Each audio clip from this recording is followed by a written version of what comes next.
વલસાડમાં અસહ્ય ગરમીથી કંટાળેલો દીપડો નહેરના પાણીમાં આરામ ફરમાવતો નજરે પડ્યો। વલસાડમાં અસહ્ય ગરમીથી માનવ જ નહીં, પ્રાણીઓ પણ હવે કંટાળી ગયા હોય એવું ફલિત થઈ રહ્યું છે।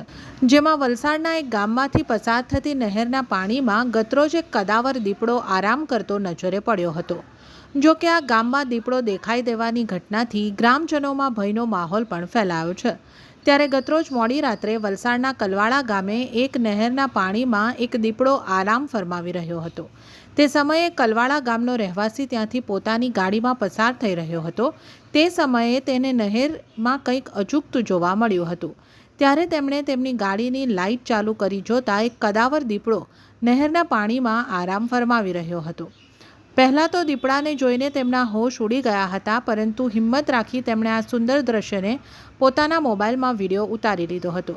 જો કે અત્યાર સુધી આ દીપડાએ કોઈના પર હુમલો કર્યો હોવાની કે કોઈને કોઈ નુકસાન કર્યા હોવાનું સામે આવ્યું નથી, પરંતુ આ દીપડાને પકડવા માટે વલસાડ વન વિભાગ પાંજરું ગોઠવે તેવી લોકોમાં માંગ ઉઠવા પામી છે।